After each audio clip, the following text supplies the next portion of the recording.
महाराज की जय। सब सुंदर साथ के चरणों में कोटान कोट प्रणाम जी। सुंदर साथ जी, आज चितवनी कराने का हुक्म हुआ तो पहले तो सच बताएंगे तो बहुत डर लग रहा था, क्योंकि आज तक कभी मैंने चितवनी कराई नहीं है। सुंदर साथ जी, सरकार श्री ने तो हमारे को, हमारे सतगुरु महाराज ने सब कुछ सिखाया और समझ में भी सब कुछ आया। ऐसा नहीं है कि समझ नहीं आया, लेकिन कभी हमने ही उसको प्रयास नहीं अच्छे से किया। चितवनी करने की कोशिश की, लेकिन उसको जैसे उन्होंने हमें समझाया कि जितना हम बार बार अपने परम धाम का, अपने 25 पक्षों का वर्णन करेंगे, उतना ही वो हमारे दिल में छप जाएगा। तो इसी प्रयास को करने की कोशिश करूंगी, क्योंकि आज बहुत कोशिश करने के बाद भी मुझे ऐसे लग रहा था कि मैं नहीं कर पा रही हूँ। फिर भी आप सब सुंदर साथ से प्रार्थना की कुछ भूल चूक हो जाए तो प्लीज अपनी बहन मानकर, छोटी बहन मानकर मुझे क्षमा करेंगे। सुंदर साथ जी, आज कोरोना के समय में राजी महाराज ने हमें माया को पीठ देने का इतना अच्छा अवसर प्रदान किया कि ऐसा लगता है कि ये अवसर हमारे को आज तक 400 साल में शायद कभी नहीं मिला होगा। और इन्हीं जो वायदे हम करके आए थे उनको निभाने का हमें एक ऐसा मौका मिला कि राजी महाराज, ऐसा मौका शायद आज तक हम लोगों को कितनी भी हम कोशिश कर लेते तो हमें नहीं दिया गया था। पूरे ब्रह्मांड को ही इन्होंने एक शांत करके बिठा दिया कि सब अपने घर पे बैठ के अपने बारे में सोचें कि हम कौन है, कहाँ से आए हैं और इस माया में क्या करने के लिए हमें भेजा गया है। इसका वाणी में भी राजी महाराज ने तो हमें सब समझा कर अपना कौल निभाया, हमें जगाकर तारतम देकर सतगुरु के रूप में उन्होंने हमें जगाया। लेकिन हमने अपने कौल निभाने में क्या प्रयत्न किया, उस प्रयत्नों में हमारे ही कमी रह गई। सुंदर साथ जी, उस प्रयत्न को करने के लिए हमें संसार की कुछ नींद और अपने विकारों को दूर करने के लिए, निर्मल होने के लिए वाणी का मंथन करना और सेवा और चितवनी, ये हमें उन्होंने माध्यम बता दिए, समझ में भी आया। लेकिन हमने उनको करने का कितना प्रयास किया, उस जागृति को लाने का कितना प्रयास किया, आज उसी को पूरा करने की एक कोशिश समझकर मैं हौज कौसर का वर्णन करने की कोशिश करूंगी। सुंदर साथ जी, वाणी में हमें इलम से राजी महाराज ने ये समझाया कि यही अपनी जागनी जो याद आवे ए सुख, इश्क याही सो आवही, याही सो होइए सन्मुख। इसका अर्थ है कि जैसे राजी महाराज ने तो हमें जगाया है, परंतु हम जब जागनी को समझ पाएंगे तभी, जब हम अपने सुंदर साथ सभी हम अपने सुखों को याद करेंगे। हमारे सुख तो राजी महाराज सिर्फ अपने राज्य और श्यामा जी और हम सब रूहों के साथ ही हैं। हम सब यहाँ पर अगर सुख ढूंढने जाएंगे तो हमें कोई सुख नहीं मिलेगा। सुंदर साथ जी, यहाँ के दुख अगर हमें आज भी लग रहे हैं, यानी कि हमारी जागने में अभी भी कोई कसर है, क्योंकि लागेंगे जब दुख को तो दुख हमको लागसी, याद करो जब निज सुख तो दुख तुमसे भागसी। इस दुखों का अगर हमें अभी भी एहसास हो रहा है तो यानी कि हम अभी भी उन सुखों से दूर हैं जो राजी महाराज ने हमें दिए और समझाए कि हमें हर पल राज्य के ही चरणों में रहना है। और वो किस तरह से लगना है राज्य के चरणों में कि फेर फेर स्वरूप जो निरखिए, फेर फेर भूखन श्रृंगार, फेर फेर मिलावा मूल का, फेर फेर देखो मनोहार। कि हमें अपने मूल मिलावे का ध्यान करना है, अपने राज श्यामा जी के स्वरूप का, और अपना आपा देखना है, अपने आभूषण, अपने श्रृंगार। क्योंकि जैसे जैसे जो जो अंग मेरी रूह का जागृत होगा, वही अंग मेरी पर आत्म का जागृत हो जाएगा। इस आत्म स्वरूप होकर आज अपने सतगुरु महाराज का आह्वान करके हम अपने सुंदर साथ के साथ परम धाम की तरफ चलेंगे। सुंदर साथ जी, अभी थोड़े दिन पहले ही किरण दीदी ने हमें एक चौपाई बताई थी कि मोमिन उजू जब करें पीठ देवें दो जहान को, अर्श जोए हौज में रूहें गुसल करें।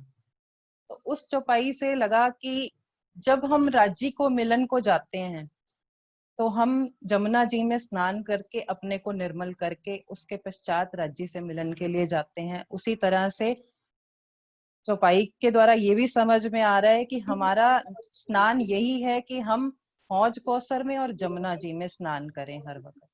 तो इसीलिए जमुना जी में स्नान करके आज हम राज्य को प्रणाम पश्चात हौज कौसर में स्नान करने के लिए और लीलाओं के लिए अपने राज्य महाराज के साथ चलेंगे। बंदो सतगुरु चरण को करूं सप्रेम, इसके बाद नहीं बैठ अशुभ हरन मंगल करन, धनी श्री देव चंद्र जी नाम। श्री प्राणनाथ निज मूलपति, श्री महराज सुनाम। तेज कुंवर श्यामायुगल को, पल पल करूं प्रणाम। पियाजी को पल पल करूं प्रणाम। मैंने अपने सतगुरु महाराज का आसन लगाया अपने सामने और उनका आह्वान किया, हे मेरे सतगुरु महाराज। सतगुरु महाराज को जब हमने याद किया तो वो तो मेरे सन्मुख ही बैठे थे और मैंने उनके चरणों में प्रणाम किया तो उन्होंने मुझे आशीर्वाद दिया और अपने संग लेकर परम धाम की तरफ चले। सबसे पहले हमने पन्ना जी में मैंने प्रणाम किया, गुम्मट जी में प्रणाम किया। उसके बाद सतगुरु महाराज के पीछे पीछे मैं इस काल माया के ब्रह्मांड से आगे चल पड़ी। सतगुरु महाराज ने काल माया के ब्रह्मांड से आगे ले जाकर अक्षर का ब्रह्मांड दिखाया, योग माया का ब्रह्मांड दिखाया, जिसमें अव्याकृत सबलिक केवल ब्रह्म और सत स्वरूप को देखा, प्रतिबिंब की रास ब्रिज और सब लीलाओं को देखते हुए आगे बढ़े। तो बेहद का ब्रह्मांड को जब हमने पार किया सुंदर साथ जी, इसके पश्चात इश्क की धरती जो परम धाम की जमीन है वो हमें दिखाई दी, बेहद की भूमि दिखाई दी। उसमें हमने अपने सतगुरु महाराज के साथ प्रवेश किया और जैसे ही मैंने अपने परम धाम में प्रवेश किया तो ऐसा लगा कि कितने समय से राज्य महाराज मुझे वहां पर बुला रहे थे और हमने इतनी कमी क्यों की राज्य महाराज वहां जाने की। हे मेरे राज्य महाराज, अब इस परम धाम से हमें पल के लिए भी दूर ना करना, क्योंकि हम रूहों का तो यही पल पल दीदार राज्य का और अपने सुखों को पाना ही हमारी जीवन है और हमारी सांसें हैं। जैसा कि वाणी में भी राज्य ने हमें समझाया कि खाना दीदार इनका, यासों जीवें लेवें श्वास। राज्य के स्वरूप को देखना ही हमारा खाना पीना सब कुछ है और हमारी सांसें भी इन्हीं से ही चलती हैं। दोस्ती इन स्वरूप की तिन से मिटत प्यास, और इन स्वरूप की जब दोस्ती हम करते हैं तो हमारी जन्म जन्म की जो अंदर की प्यास है वो बुझ जाती है। सुंदर साथ जी, आठों सागर आठ जमी मुझे दिखाई दिए। सर्वरस सागर के सामने पूर्व दिशा में मैं अपने सतगुरु महाराज के साथ खड़ी हूँ। बड़े त्रिपोलियों से होते हुए मैंने आठों सागर में से जो पूर्व में सर्वरस सागर अनंत रंग का सागर आया है उसको पार किया। तत्पश्चात छोटी रांग की शोभा को देखा। छोटी रांग को पार करने के पश्चात हमें वन की नहरें दिखाई दी। वन की नहरों के चौक जब हमने पार किए उसके पश्चात महावन, मधुवन और बड़ो वन के चौक दिखाई दिए। उन सब की शोभा को पार करते हुए मैंने अपने बाएं हाथ की तरफ देखा तो वहां पर मानिक पहाड़ के झूलों की शोभा दिखाई दे रही है सुंदर साथ जी, जो कि 12,000 भौम ऊंचा दिखाई दे रहा है। ऐसे लगता है जैसे एक मानिक का नग जड़ा हुआ हो अंगूठी के अंदर। उसकी तो शोभा अपरंपार है। मानिक पहाड़ के झूलों का आनंद लेने का मन किया, लेकिन फिर सतगुरु महाराज ने इशारा किया कि चलें हम राज्य को जो हमारा इंतजार कर रहे हैं उनको प्रणाम करें। तो मैं उनके पीछे पीछे चल पड़ी। बड़ो वन को पार करके उसके पश्चात हमने जवेरों की नहरों में आए महलों को देखा। सुंदर साथ जी, ये महल तो कुछ अलग ही शोभा लिए हुए हैं। इस शोभा का तो पारावार ही नहीं। ऐसे लगा कि 4 हास के महल, फिर 8 हास के महल जो कि 8 भौम ऊंचे आए हैं। उसके पश्चात 16 हास के महल जो कि 16 भौम ऊंचे आए हैं। उसके पश्चात 32 हास के महल जो कि 32 भौम ऊंचे आए, और सबसे ऊंचे महल जो कि 64 भौम तक दिखाई दे रहे हैं। इसके पश्चात फिर से सुंदर साथ जी वापस हमने 32 भौम की 32 हास की हवेली को देखी, शोभा को देखा। ऊपर से तो चांदनी से ऐसे लग रहा है जैसे हम कोई सीढ़ियां उतर रहे हैं और चढ़ रहे हैं। और ये 9 फिरावे आए हैं सुंदर साथ जी। इन 9 फिरावों को पार करके हमने अक्षर धाम की तरफ से होते हुए, कुंज निकुंज के वनों से होते हुए केल के पुल की तरफ प्रवेश किया। केल का पुल की शोभा का तो बयान इस जुबान से किया ही नहीं जा रहा सुंदर साथ जी। उसके तो झूलों में लगे घुंघरू ऐसे लग रहा है कि हमें आवाज दे रहे हैं कि तुम सुंदर साथ कहाँ भूले हुए थे। इन सुखों को भूलकर हम किन दुखों की तरफ लग गए कि हमें इन सुखों की याद ही नहीं आई सुंदर साथ जी।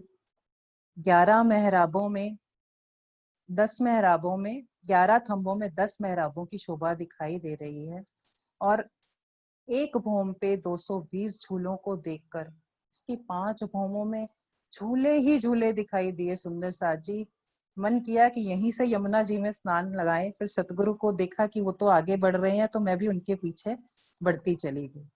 अपने सतगुरु महाराज के पीछे पीछे देखा तो वो केल पुल को उन्होंने पार किया। जमुना जी दिखाई दे रही हैं मुझे अपने उत्तर और दक्षिण में बहती हुई। ये देखा जब मैं अपने दक्षिण दिशा में देखती हूँ केल पुल पर खड़े होकर, तो वहां से यमुना जी ने 10 घड़ नालों का रूप लेकर 10 नहरों के रूप में बहना शुरू कर दिया। जब मैं सतगुरु महाराज के पीछे केल पुल को पार किया तो सतगुरु महाराज ने अपने दक्षिण की तरफ मुख करके आगे बढ़ने लगे और मैं भी उनके पीछे पीछे अमृत वन के मध्य जो रौस आई है उसके ठीक सामने वन रौस के साथ साथ अमृत वन के आगे पहुंच गई। यहाँ पे सतगुरु महाराज ने मुझे इशारा किया कि अपने पूर्व दिशा में पाट घाट की शोभा को देखो। मैंने पाट घाट की शोभा को जैसे ही निहारा तो सुंदर साथ जी ये देखा कि मेरे सतगुरु महाराज, वापस मैं उधर देखा तो मेरे सतगुरु महाराज मुझे यहीं पर छोड़कर चले गए। अपने परम धाम तक उन्होंने मुझे पहुंचाया। उसके पश्चात मैंने पूर्व दिशा में आए पाट घाट में जाकर स्नान किया। यमुना जी में जाकर जब मैं स्नान करके अपनी श्रृंगार किया तो देखा, जब बाहर निकली यमुना जी से तो सब श्रृंगार अपने आप ही, आभूषणों का, वस्त्रों का, हर श्रृंगार मैंने अपने आप को सजा हुआ देखा। और हम सब सुंदर साथ के साथ अपने राज्य से मिलन की चाह लेकर पश्चिम दिशा में मुख करके अमृत वन के बीचों बीच जो रौस आई है उस रौस पर चलते हुए चांदनी चौक में पहुंचे। चांदनी चौक में मैंने लाल वृक्ष और हरे वृक्ष की शोभा को देखा। मध्य में आए हुए दाएं और बाएं दिशा में आए हैं, जो कि लाल वृक्ष हमारी दाएं दिशा में, उत्तर की दिशा में, और हरा वृक्ष बाएं दिशा में आया है। इसके आगे एक भौम भर की सीढ़ियां, 100 सीढ़ियां और 20 चांदों को चढ़कर एक मध्य के चौक में पहुंचे तो आगे हमें दर्पण रंग का दरवाजा दिखाई दिया सुंदर साथ की। लेकिन उसमें झाई तो बाहर जो आए हुए वन हैं उनकी पड़ रही है सुंदर साथ जी।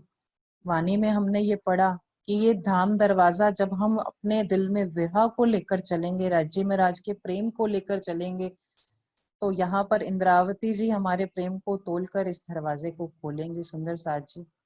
आज हम उस विरह को ही अगर अपने दिल में बसा लें, क्योंकि सुंदर साथ जी भजन में तो हमने हर पल गा ली ये बातें कि खिन विरहा ना सहे कभी अपने हुजूर का, क्यों जी रही है देखे बिना चेहरा नूर का। उस विरह को जब हम अपने दिल से महसूस करेंगे और अपने राज्य को याद करेंगे तो वो तो एक पल में हमारे सामने हाजिर हो जाएंगे। उस विरह का बयान इस मुख से नहीं किया जा सकता सुंदर साथ जी, ये तो महसूस ही किया जा सकता है कि हमारे अंदर राज्य के मिलन की का विरह कितना है। अब धाम दरवाजे को पार करके जब मैं अंदर गई तो पहली गली को पार किया और 28 स्तंभ के चौक में पहुंची।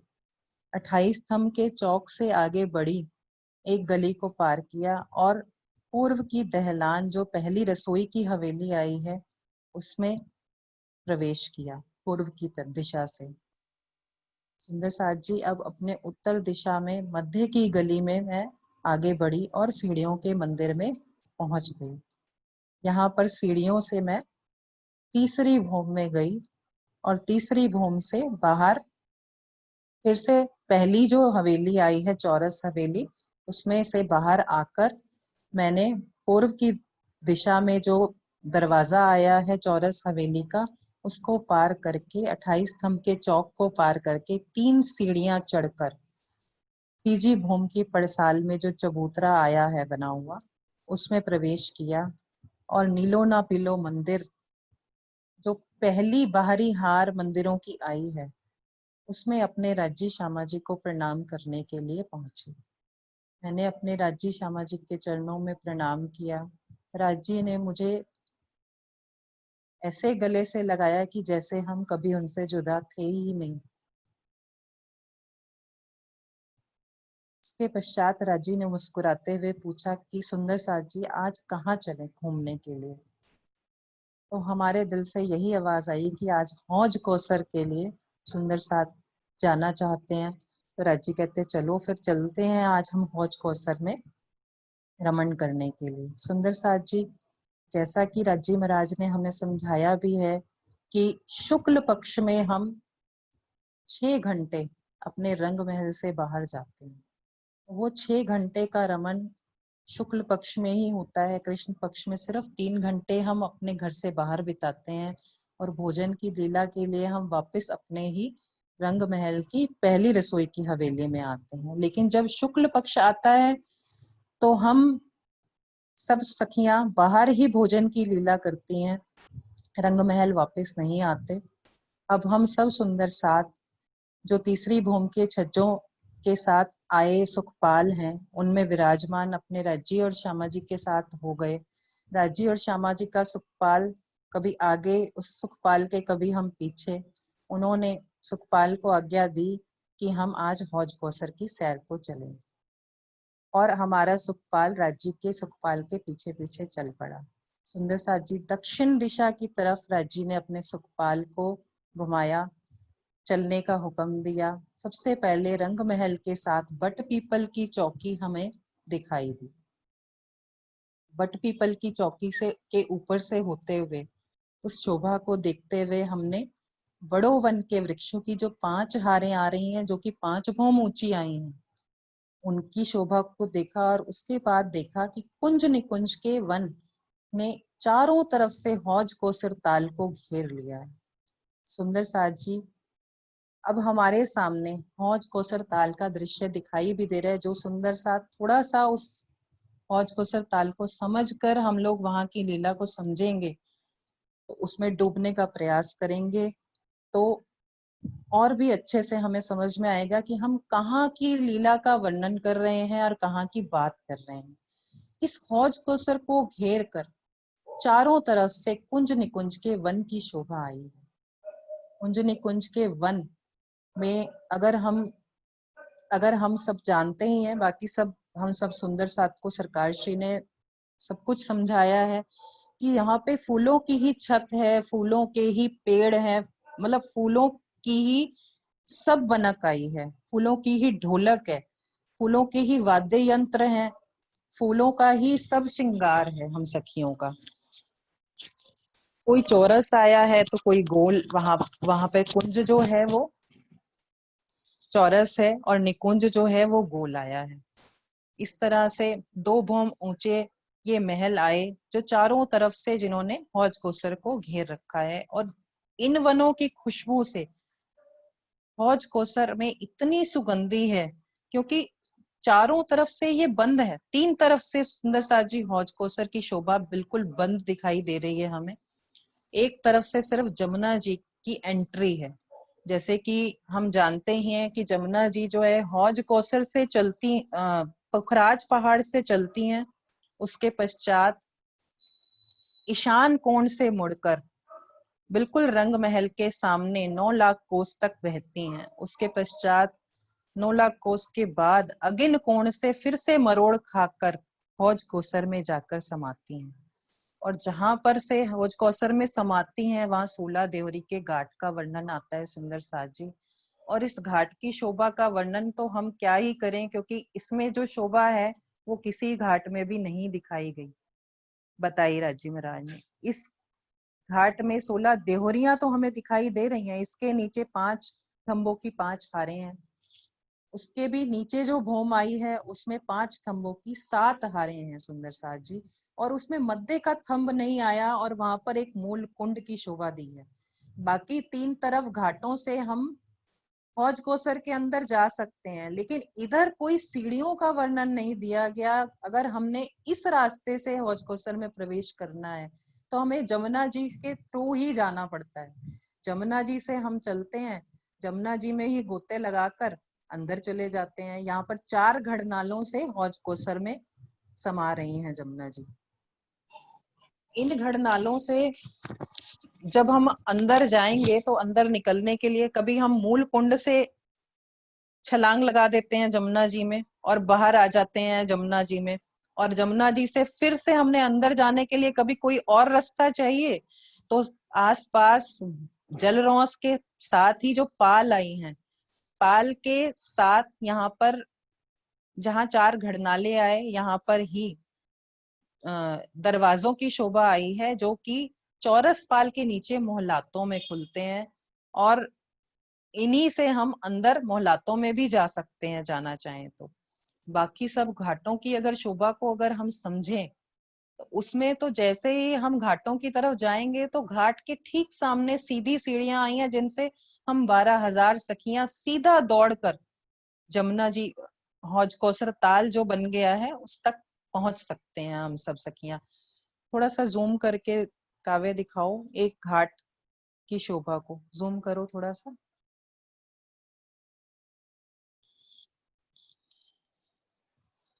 ये पूर्व का घाट है, दूसरा घाट देखो, दूसरा घाट देखो, उत्तर दिशा या दक्षिण दिशा का दिखाओ, उत्तर दिशा का बेटा।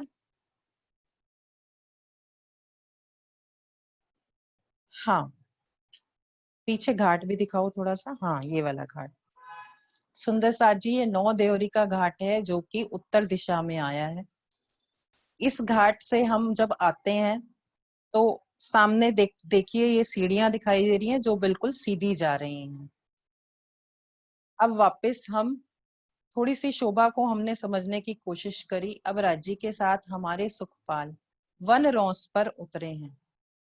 सुंदर साथ जी जमुना जी को घेर कर 4 रोसों की शोभा हम सभी सुंदर साथ जानते हैं किस तरह से आई है। उन्हीं 4 रोसों की शोभा का वर्णन हौज कोसर ताल को भी घेर कर आया है। उनमें से सबसे पहली रौस पुखराजी रौस है जो 500 मंदिर की आई है, जो कि पुखराज ताल से पुखराजी पहाड़ को भी घेर कर आई है। जैसे एक आउटलाइन कर दी जाती है उसी तरह की एक शोभा है कि 4 आउटलाइंस बनी हुई हैं और चारों की शोभा अलग अलग आएगी। पुखराजी रौस पे 2 बड़ोवन के वृक्ष आए हैं किनार पर जो शोभा आई है उनकी, और जो कि 2 भौम ऊंचे गए हैं।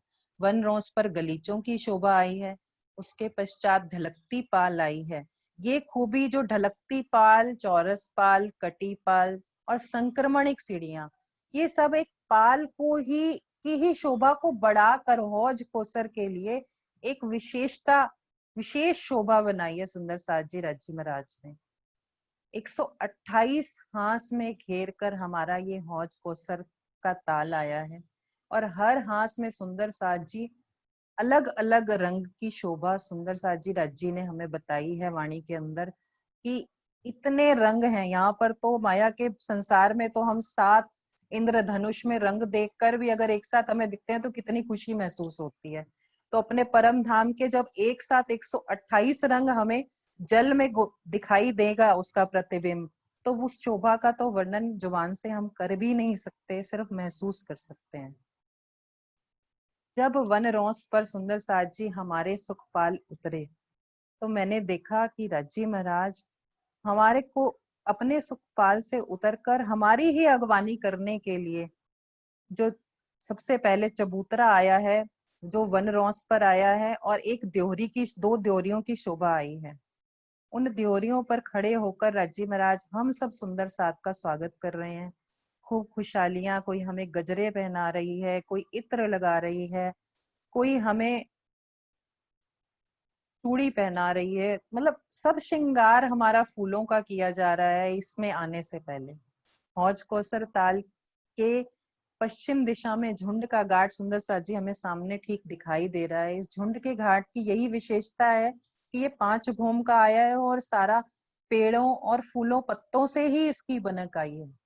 वैसे तो सब वहां पर नूर तत्व आया है, लेकिन जब फूल और पत्तों की जब शोभा दिखाई देती है, उस वहां पे परम धाम के तो 4 गुण हम सब जानते ही हैं, 5 गुण कहें या 4 गुण कहें सुंदर साथ जी, जैसे हमारे परम हंसों ने वर्णन किया है कि सुगंधी, शीतलता, कोमलता और प्रकाश, ये सब गुण, और चेतनता, सब कुछ चेतन है। अगर हमारे मन में इच्छा होती है कि हमारे सामने वो आ जाएं, तो रज्जी महाराज उसी रूप को लेकर हमारे सामने खड़े हो जाते हैं। हमारे मन में इच्छा होती है कि ये फूल हमारे को रज्जी को देना है, तो वो फूल हमारे हाथ में आ जाता है, लेकिन वो फूल वहीं पर जिस जगह से हमने लिया था, वो फूल की शोभा वहां पर भी वैसी की वैसी ही दिखाई देती है।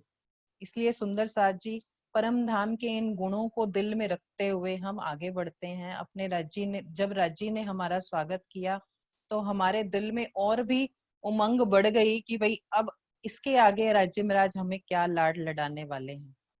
हम सब सखियां वन रोंस से आगे ढलकती पाल पर आए 2 वृक्ष आए हैं जो 5 भूम ऊंचे गए हैं।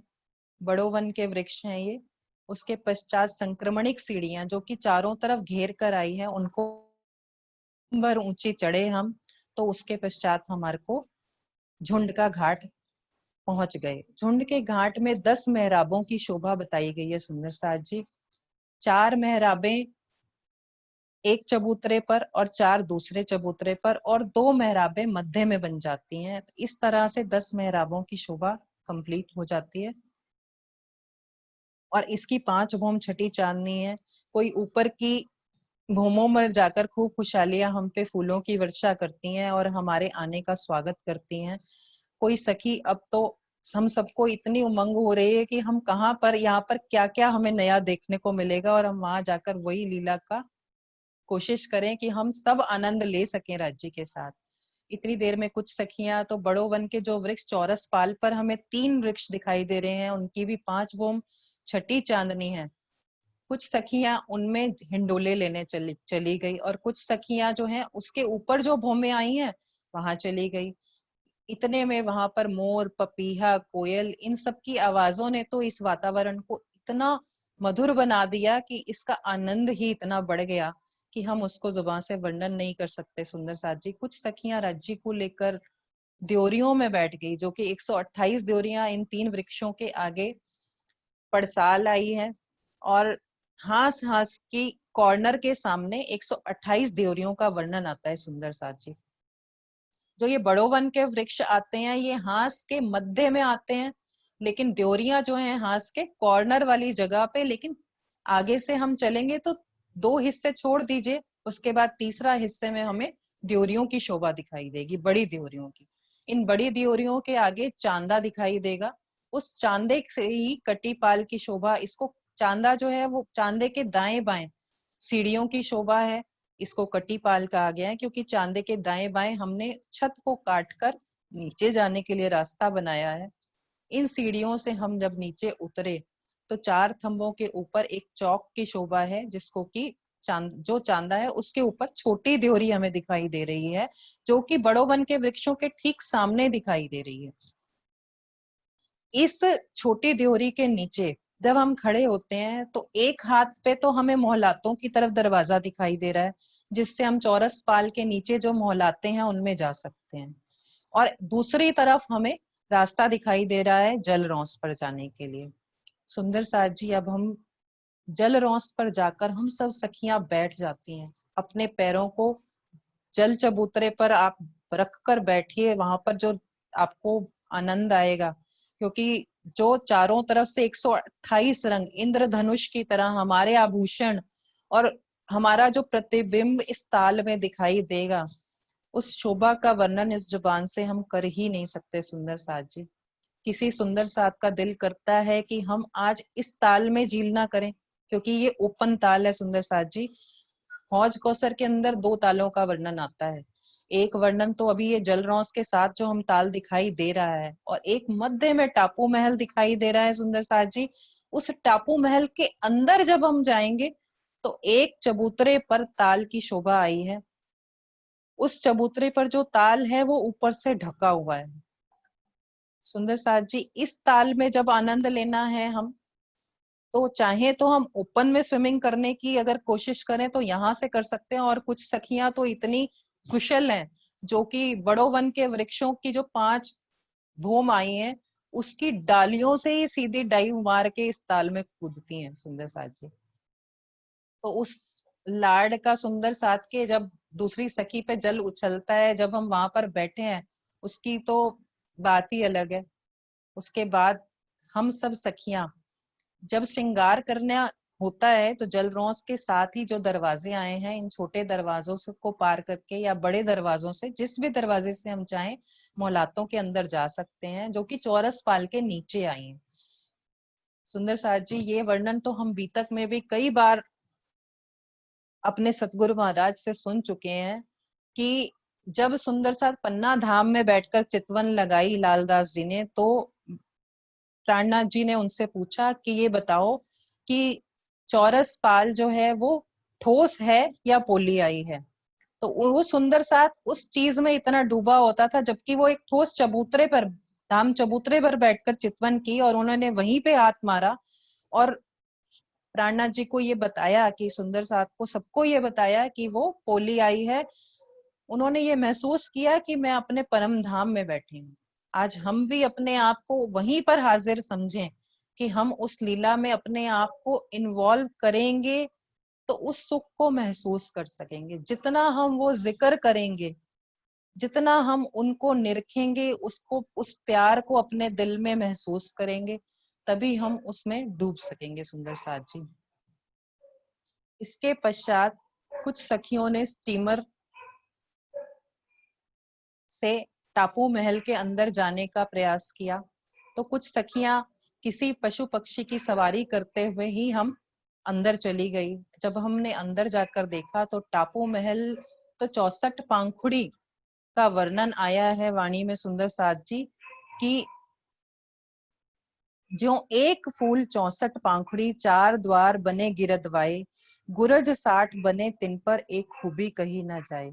ऐसे लगता है टापू महल की शोभा ऐसी आई है कि जैसे एक कमल का फूल जिसकी 64 पांखुड़ी हो, ऐसे खिला हुआ है। इसके बाहरी हार मंदिरों में एक विशेष शोभा आई है, जिसमें चारों तरफ झरोखे हैं, जिसमें से हम बाहर चारों तरफ सखियों को, राज्य को, श्यामा जी को नहाते हुए और जो भी आनंद करते हुए, जो भी लीलाएं चारों तरफ हम सब सखियां कर रही हैं, उन लीलाओं को हम वहीं से बैठे बैठे देख सकते हैं, निहार सकते हैं। और टापू महल की चांदनी पर सुंदर साथ जी चलते हैं, जो कि तीसरी भूम चौथी चांदनी आई है, जिसका की वर्णन आया है कि 14वीं की रात को जब हम इस चांदनी पर बैठते हैं मध्य के चबूतरे पर अपने वाला जी के साथ, यहाँ पर भोजन लीला करने के पश्चात, और नृत्य की भी आनंद लेते हैं और भोजन भी यहीं पर करते हैं। यहाँ के कवि, इस माया के कवि भी 14वीं के चांद का वर्णन जब करते हैं तो उनकी जुबान थक जाती है। तो ये तो परम धाम में 14वीं का चांद जब खिला है सुंदर साथ जी, तो उसका हम अब क्या वर्णन करें। सुंदर साथ जी, क्योंकि राजी महाराज ने वाणी में हमें ये बताया कि जैसे ऐसे लगता है वो चौपाई को जब हम पढ़ते हैं कि जैसे राजी महाराज हमें आज भी चैलेंज कर रहे हैं कि कब हम उस हौज कौसर में डुबकी लगाने के लिए वापस चलेंगे और कब अपने राज्य के सन्मुख होकर उन सब सुखों को लेंगे।